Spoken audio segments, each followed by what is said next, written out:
ओम श्री परमात्मने नमः। अथ एकादशोऽध्यायः। श्लोक क्रमांक 12।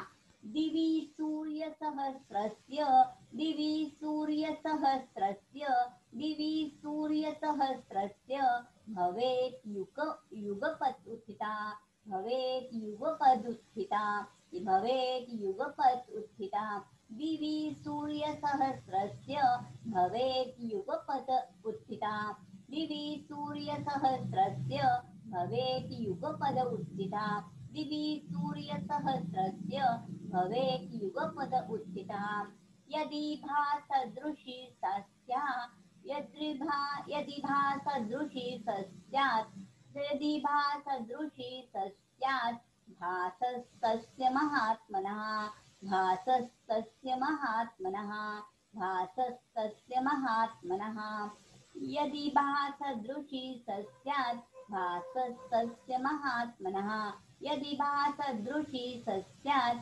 भासस्तस्य महात्मनः यदि भासदृशी सा स्यात् भासस्तस्य महात्मनः दिवि सूर्यसहस्रस्य भवेत् युगपत् उत्थिता यदि भासदृशी सा स्यात् भासस्तस्य महात्मनः दिवि सूर्यसहस्रस्य भवेत् युगपत् उत्थिता यदि भासदृशी सा स्यात् भासस्तस्य महात्मनः दिवि सूर्यसहस्रस्य भवेत् युगपत् उत्थिता यदि भासदृशी सा स्यात् भासस्तस्य महात्मनः हजारो सूर्याचा प्रकाश एकत्र मिळून सुद्धा भगवंताच्या प्रकाशाची बरोबरी करू शकत नाही, कारण सूर्याचे तेज आहे जे भगवंतापासून आले आहे.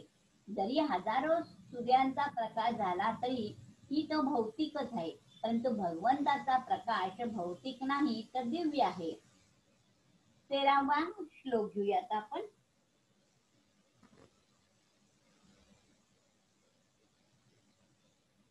तत्रैकस्थं जगत्कृष्णं तत्रैकस्थं जगत्कृष्णं तत्रैकस्थं जगत्कृष्णं प्रविभक्तम् अनेकदा प्रविभक्तम् अनेकदा प्रविभक्तम् अनेकदा तत्र एकस्थं जगत्कृष्णं प्रविभक्तम् अनेकदा तत्र एकस्थं जगत्कृष्णं प्रविभक्तम् अनेकदा तत्र एकस्थं जगत्कृष्णं प्रविभक्तम् अनेकधा अपश्यत्य देवदेवस्य अपश्यत्य देवदेवस्य अपश्यत् देवदेवस्य शरीरे पाण्डवस्तदा शरीरे पाण्डवस्तदा शरीरे पाण्डवस्तदा अपश्यत्य देवदेवस्य शरीरे पाण्डवस्तदा अपश्यत्य देवदेवस्य शरीरे पाण्डवस्तदा अपश्यत् देवदेवस्य शरीरे पाण्डवस्तदा अपश्यत् देवदेवस्य शरीरे पाण्डवस्तदा तत्र एकस्थं जगत्कृष्णं प्रविभक्तम् अनेकधा अपश्यत् देवदेवस्य शरीरे पाण्डवस्तदा तत्र एकस्थं जगत्कृष्णं प्रविभक्तम् अनेकधा अपश्यत् देवदेवस्य शरीरे पाण्डवस्तदा तत्र एकस्थं जगत्कृष्णं प्रविभक्तम् अनेकधा अपश्यत् देवदेवस्य शरीरे पाण्डवस्तदा. अर्जुनाने भगवंताच्या शरीरात एका जागी स्थित असलेले जरायुज, अंड, उद्विग्न, स्वेदज, स्थावर जंगम, नभश्चर, जलचर, थलचर 84 लक्ष योनी 14 भुवनेश्वर पाहिली. जगत जरी अनंत असले तरी ते भगवंताच्या एका अंशातच आहे. अर्जुन जेथे दृष्टी वळतो तेथे त्याला अनंत जगत दिसत आहेत.